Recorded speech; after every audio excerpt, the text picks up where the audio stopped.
that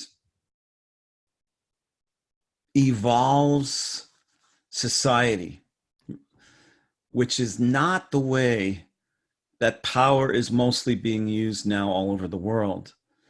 We have an obsolete model of world power that we have to deal with in order to rise to the greater practical magic of Capricorn.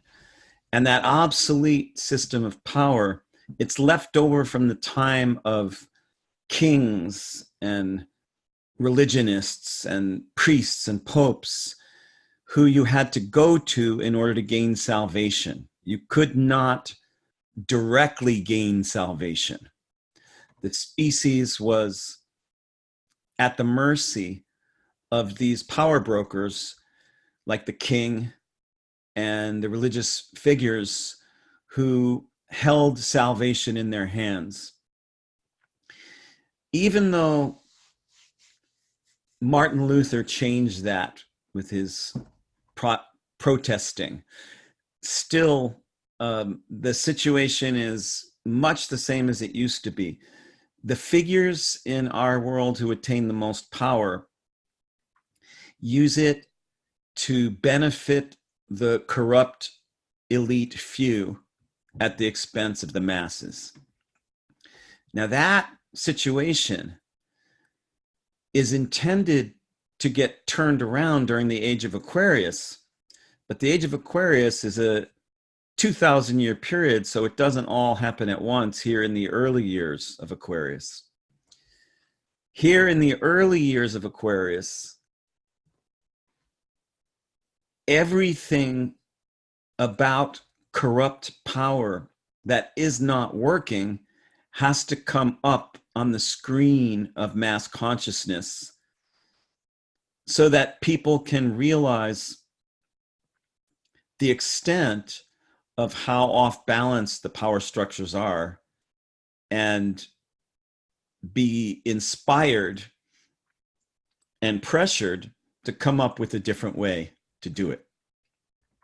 So we're in the early years of the Age of Aquarius. Astrologies have many various ideas of when Aquarius actually began. Some people say in the 1960s.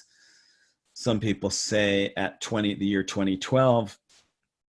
And any way that you break it down, the change that's due to come in is the awakening of the consciousness of the masses so that human beings break out of the false power structures that have kept them down.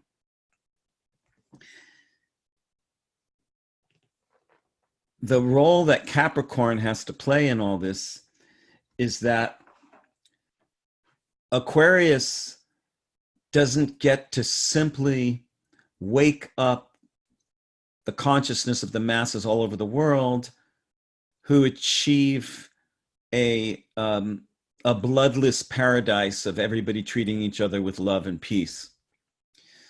Much as many of us used to think in the 1960s when we first started smoking pot, that as soon as enough people smoke pot, the world will change. And there was probably a little bit of truth in that. But what we're finding here now, half a century later from the hippie revolution, is that you have to claim your power because the people that are entrenched in the old systems do not give it up otherwise. It's a fight. It's a challenge. It's an adjustment. And the adjustment is not depending totally on they, the famous they, the ones who run the show. The adjustment is equally, if not more, dependent on I, the me that runs my show. Because until you wake up to realize that you are a kick-ass magician of practical magic, because we all have Capricorn in us. We all have all 12 signs in us. And as we move through this Capricorn period of the next 7 months with the south node of the moon, the next year with Saturn, the next 5 years with Pluto, as we move through this triple Capricorn period, the magician in you is being summoned to come out wherever you are. And what does that mean? Well, my favorite version of magic is the real kind, is the kind in which you activate an inner knowledge that you are here for some powerful, creative expression. You are not here to keep the wheels and cogs of the world machine going as is. And so even though the Age of Aquarius is compelling the awakening of mass consciousness, and just imagine that. Can you imagine if people all over the world woke up and realized that they were made of love, and realized that we can create a whole new world based more on truth than lies, because the entrenched power structures would not be able to stand against that wave. Just as they barely stood up against it when it flooded over us in the 1960s. That tsunami of change that flooded the world in the 1960s revolution in consciousness brought so much innovation, evolution, and incredible music to the world that it scared the shit out of repressive power brokers who were afraid that love was going to overcome their profit margin. And so they struck back. And you had Reagan, you had Bush, you had the 1970s, 1980s massive riptide undertow to the great love revolution of the 1960s because they got scared. That was just one moment in the karmic theater on the world stage that illustrated what the force of millions of awakening people can produce. But if you expanded that to the real Aquarian urge that human beings are capable of tremendous love, collective consciousness, and truth, like we're seeing in different parts of the world that are rising up. Not so much in the United States, because we are one of the most repressed countries in the world. But we're seeing millions and millions and millions of people taking to the streets in different parts of the world and saying, no more. We're going to kick the fuckers out of office. And that's the spirit of a repressed humanity that has not ever fully woken up and realized what it's made of. In this season of Capricorn, in this 3-year Saturn transit, in this long-term Pluto transit, in this current south node of the moon transit, Capricorn is summoning you to be the magician that you are, that knows the real magic of how to dredge up a force of creative power in your soul to live the life you were born to live. While that might not sound like an earth-shattering world revolution, if you multiply it exponentially, it does become a revolution. And in this case, it's not in the name of some particular ism. It's not about capitalism, socialism, communism. It's about the simple, basic fact that a human being deserves to be true to their own innermost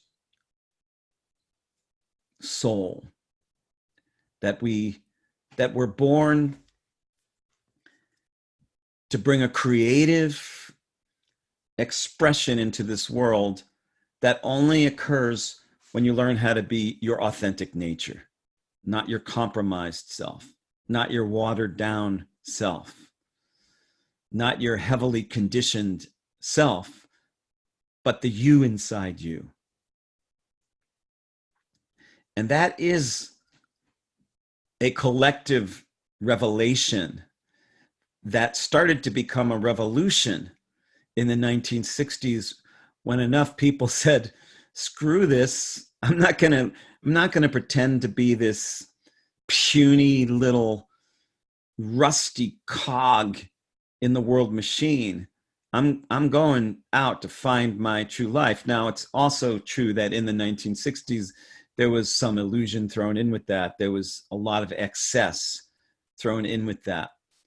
But the basic message, and if you were following the 50th anniversary of Woodstock celebrations of broadcasts and podcasts and movies and documentaries and things, what you would have noticed is that over and over, no matter who went to Woodstock, they all got the same message, which is that a miracle occurred. They ran out of food. The townspeople got together and sent them thousands of sandwiches.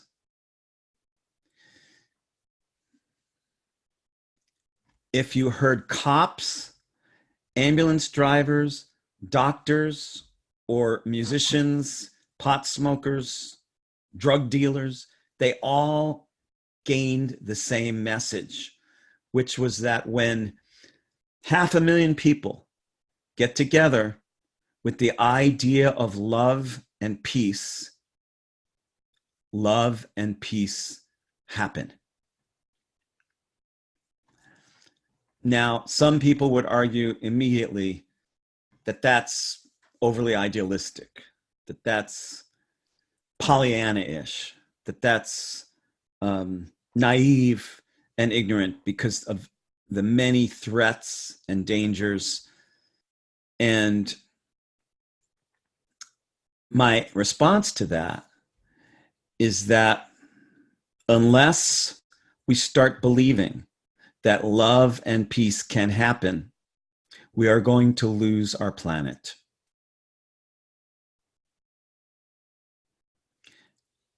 We are in danger of losing our planet. And so the antidote to prevent that dark future from being the one that actually happens is living inside you. It is your will to embody the magical creative force that you really are, and to not let anything stop you. Capricorn grows strong from wrestling with her weaknesses. Capricorn becomes magical by recognizing the great struggle a non-magical existence has created all over the world.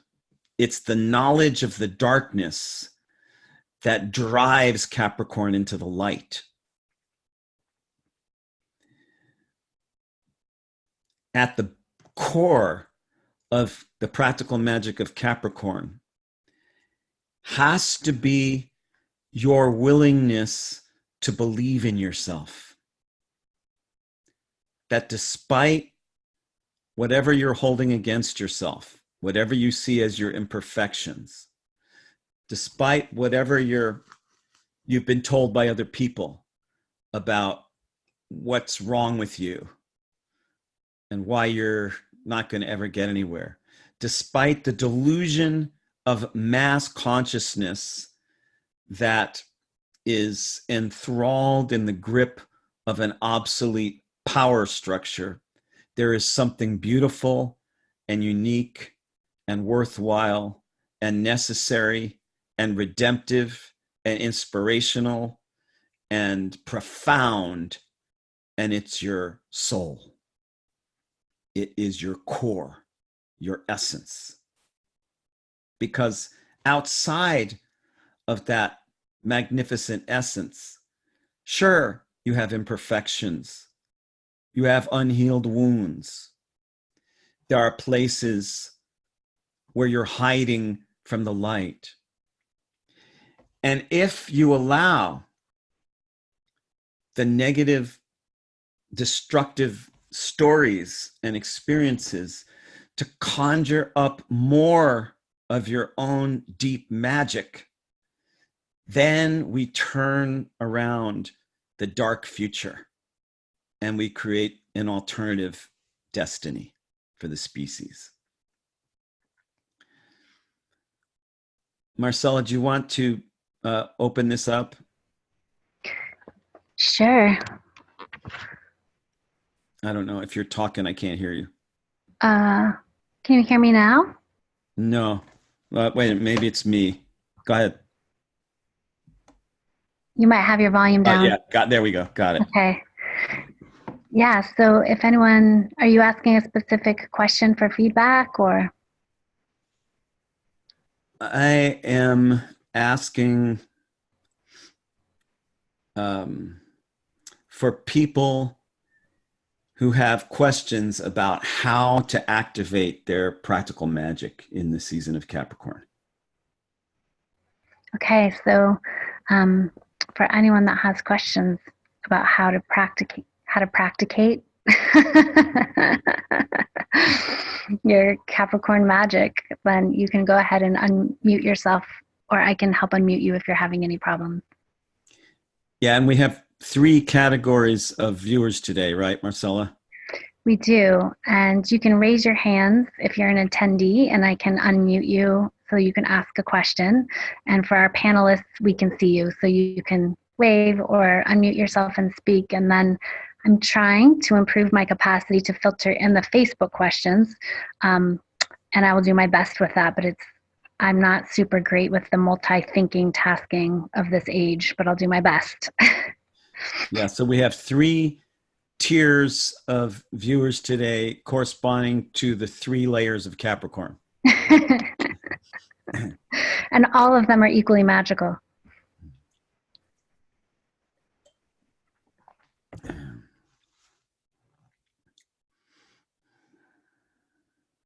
Mark? Yeah. Well, I have a ton of Capricorn energy in my own chart. But I just wanted to say that, you know, I've heard all my life how peace and love are too idealistic to happen, or, you know, delusional or whatever. But to me, you know, war is what's really complicated. War is what costs so much money, you know, and we could just easily turn that around by just feeding people instead of oppressing them, you know, and bringing medicine instead of bombs, and bringing solar power and, you know, solutions instead of all this fighting. And so, you know, peace and love are really simple.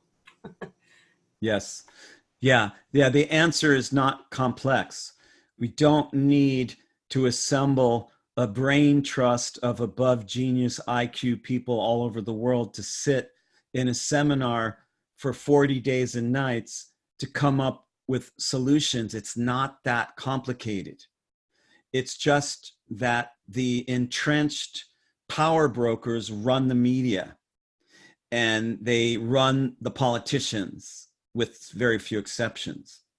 And so somebody who comes off with the idea of peace and love as an alternative is ridiculed and shamed and made to look as if they're the crazy ones, when the reverse is true. it's normalcy that has become insane. When normalcy becomes insane, you have to appear to be insane to bring a truth into the mix. You have to be labeled as insane. The laughing at the positive, incredible changes of the 1960s has become a commonplace response in order to steal the power of the truth of it away. It's become fashionable to attribute the big events of the 1960s to too much acid and sex. And when the fact is that the revolution was so strong that it set in motion a counter-revolution that we have never broken out of. We are living every day in the aftermath of the 1960s love revolution. And that's how powerful it was. It was so powerful that a 50-year counter-revolution had to set in. And what that counter-revolution is about is making you doubt the truth of peace and love. That's how it works. And so when normalcy has become limited and unsustainable and a travesty, when people vote for, I remember a former teacher of mine explained to me why he no longer voted in the system. This was about 30 years ago. He said, Mark, when I was a kid in North Dakota, there was a bully at the bottom of the hill that I had to walk past to get to school every day, who had a baseball bat and was waiting to beat me. And if I took the other path to school, there were another couple bullies that had chains that were waiting to beat me. And I got it. I understood it from his point of view. It's no choice at all if you have to vote for the bully with the bat or the bully with the chains.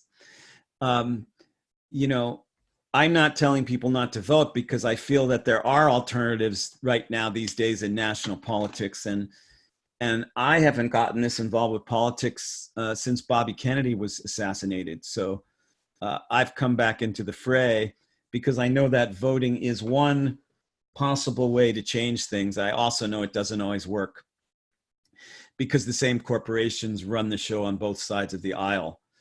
It's going to take more than the vote. The vote is a nice start. It's going to take more than that.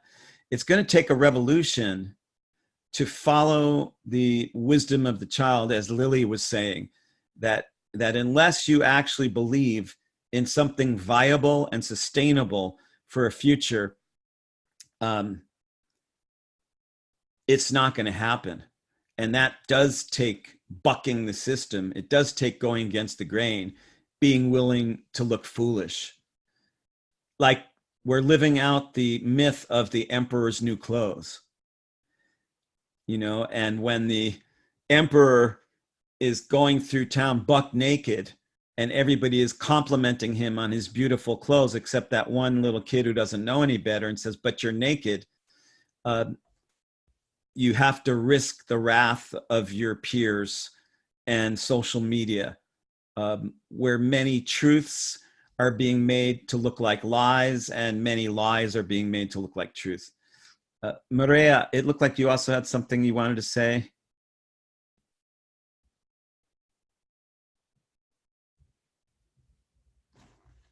Okay. There you go. Did I unmute myself? Yes, you did. I'm thinking of the other side of what you brought up, right? Around the personal and the work we each have to do to really do that big shift into what you use the words of the magical existence, right? Which is so profound to really get that on a deep level. I don't think humanity gets what that means, to be honest, on a big collective level, what that level of rising would be.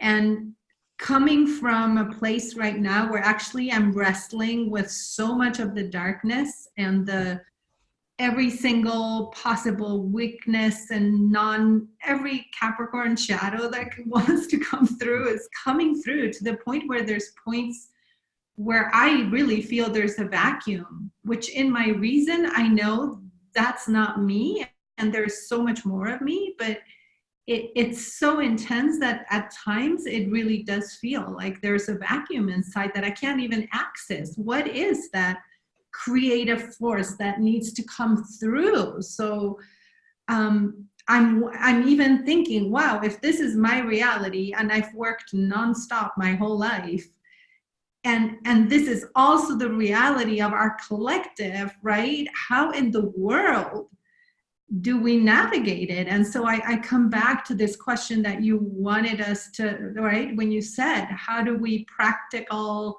bring, I don't know, the question you asked at the beginning of opening up this felt really, it really called me. Like, Yes. yeah, how do we do it? How do I do it? You know, in moments like this, which I feel we are all living, and life is really, I'm thinking of all my friends. I'm in Mexico right now, all my friends in California going through the fires, and this is collective shakeup right now, and how to stay in that inner truth and moment and clarity when there's this much. Yeah, it's a good, you're painting a good portrayal of the experience many people are going through currently. It's testing. Mm-hmm. And Capricorn is the sign that thrives on testing, because the testing is like the wine press of the gods. It's trying to squash your brittle skin and produce your full bouquet. That there's an inner sweetness in the human soul, and that when external reality turns bitter, you can either take your cue from the external and get even more bitter and close down and shut off. And some people then go suicidal, other people then go murderous. Or you can let the wine press squeeze your ego into pulp and activate your soul. And that's the Capricorn testing process. The test is to see if you're paying attention to the love that lives deep within you. And it has to be so deep that you waken that force on a soul level. Because on a surface level, there's a lot of reasons for giving up. There's a lot of reasons for hopelessness. There's a lot of signs it's just bad and it's only going to get worse. And while I can't guarantee you that it's going to get better, I can guarantee you that if you allow the testing process of this world molting, the world is shedding, the earth dragon is molting her skin, and it's the skin of centuries.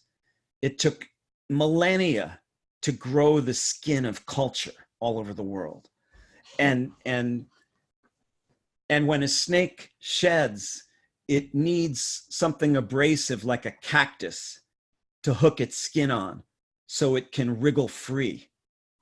And if you let everything bad and wrong that's happening in the world now become an abrasive cactus that you can hook your old ego skin on and wriggle and writhe out of it, you will become newborn in love. You will pass the Capricorn test. You will get to the love that's in your soul, which is the whole reason you're here. It was a mad love affair with existence that summoned your soul back from eternity into New Jersey or wherever you were born. And that love is what got you here. Now, your physical nature is not permanent. You're going to die. everyone you love is going to die. The sun is going to go out. Earth will die. The solar system will be extinguished like a firefly who had a brief moment in the sun of a few quadrillion years. But while you're here, you can come alive to the truth of love, which brought your soul here in the first place, and knows that if you take everything pressurized from that test and let it disintegrate your ego and the old stories of hatred and bigotry, then a deeper story of love will churn inside you like vinegar turning into wine. It will bring the sweetness under the sour, and that has to become your sinewed response to everything wrong. It has to be in your gut, has to be in your gonads, has to be in your corpuscles. You got to get it in your heart and your soul and your bones and your karma and your body, that you came from deep love and you are made of deep love, and you are going back to deep love after you let go of this body. And while you're here, if you can claim your ownership of that deep love, you will break out of the illusion of our time and create an antidote which will encourage others to do the same. That's Capricorn. Mm-hmm. It has to get fierce. Mm-hmm. It has to get irate about the massive ignorance, darkness, and self-destruction. And from knowing that, rather than avoiding it or numbing out to it, conjure a strength to build a better world, starting from the part of the world that is you. You build a better world when you rise up with practical magic. The karma of our species that Capricorn is wrestling with is the karma of the elite few tyrannically bossing around the many. That's the injustice. That's the outrage. We just have the modern version of that now. But that's been the main collective karma of humanity since the beginning. And when that gets to you, to the point where you grow wise in the wisdom of that you are here for something much more than that, you gain a Capricornian toughness and dignity to rise up and to just say, no more. I'm no longer going to live my life as if it were happening to someone else and my real life has been put on hold until the world changes. I'm going to change the world now by changing myself. Learning how to change yourself in a way that changes the world is the answer to your question. Thank you. You're welcome. Can I read something in here too, Mark? Yeah. I was really struck by what Maria was describing too in the vacuum. You know, that word vacuum really struck me, that in this period where we've exhausted so many strategies and responses to our environments and to what we're experiencing, I just got such a sense that sometimes that vacuum, if we can sit in it, is drawing down something new, something that is a creative response that just hasn't had enough longing to it to pull it in. And how hard it is to be with that emptiness and that nothing and grant that its own space of perfection, knowing that we are in such a creative time and we can't draw from past responses. There's something new, and our consciousness and our bodies and the deep well of experience, especially the painful ones, that draw us into some closeness with truth that goes beyond what we know and breaks open the mind, may be exactly what is needed to just help us get into contact with the source of creation in a new way. And damn, it's not easy to hold that space, because that emptiness is so scary. It's just so scary to not feel like there's something in there to meet the world with. Yeah. Yeah. And that vacuum is the main principle of Scorpio. And I know Mireya is a Scorpio. And the main Scorpio is the main ally of Capricorn, in the sense that when Scorpio feels deeply the void, the lack of love, the lack of truth, the lack of kindness, the lack of abundance, the lack of sanity, the lack of realness. Most of all, Scorpio feels the lack of realness. And that is Scorpio's job. It is Scorpio's nature to be driven crazy by the fact that what's supposed to have happened has not happened yet. Love should have happened. This is what they told us back in the days of the Bible. Do unto others as you would have others do unto you. Love should have happened en masse, and it hasn't yet. And every other sign can kind of gloss over that and forget about it. And Scorpio is drenched with it. Scorpio wallows in it. Scorpio's the bottom feeder, moving through the sewers and cesspools. And until it becomes so saturated with the fact that love hasn't happened yet, that it creates a pure vacuum into which love gets sucked. This is the Scorpio principle. It's the Scorpio mechanics. When you are driven insane by the fact that the things that should have joined together haven't, you create this vacuum, and nature abhors a vacuum. Into that vacuum, if you stick with your truth on a gut level, psychic, emotive, scorpionic level, if you stick with your truth, Mireya, that love should be, what is this bullshit substitute world? What is this fake placebo world? What is this crazy, demented black acid trip that we got stuck in, when we know that the real thing is much different than that? And when you don't budge from that, when you don't let anybody say to you, oh no, you're being way too intense, just shut up and eat your peas and do a good job. When you don't let anybody talk you out of being that obsessed with love and truth, you hold the vacuum until the thing that you're most mourning and dying for gets born by the sheer willpower of you not letting go of it. And that's what Capricorn needs to build a new world, because signs that are 2 signs away from other signs are their best allies. And Scorpio is the prime ally of Capricorn. You got to first get sick to death that this thing that should have happened is not happening. And why is it so obvious to you?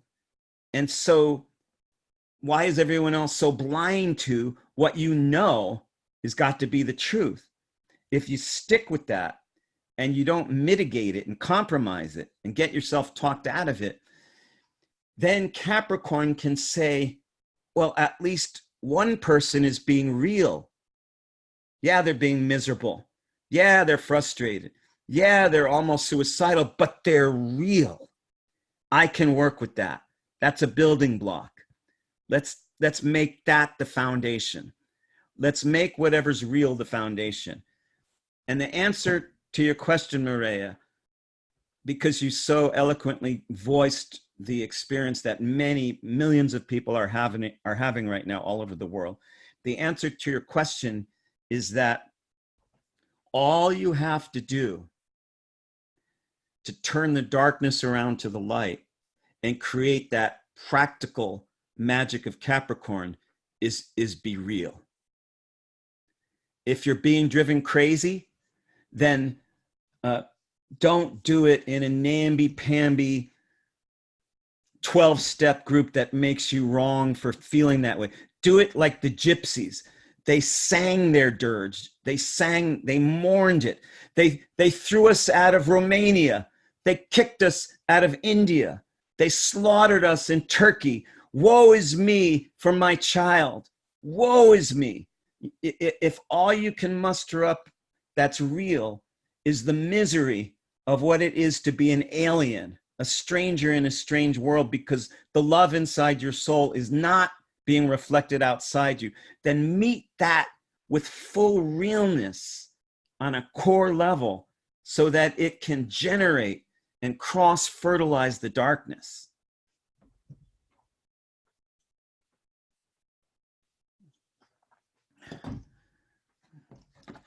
Today's Cosmic Weather Report Live has been the practical magic of Capricorn karma, the karma of the elite few trampling over the many.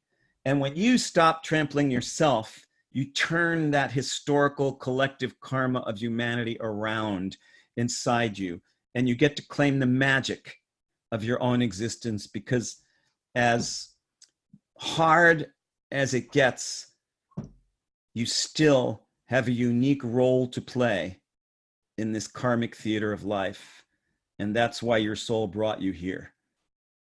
And take that deep love that your soul had to come into physicality and devote yourself to learning what it's asking of you so you can listen to your soul. And we just might even pull off a miracle and abolish that dark future and bring on something real. Thank you for joining me today from up here on Putney Mountain, Vermont, on Tuesday, October 29th, as the veil between worlds thins, with CWR Live, the practical magic of Capricorn karma. Join me next week at the same time, and Marcella here from the College of Visionaries and Wizards. Until we meet again, may all your karma turn to grace.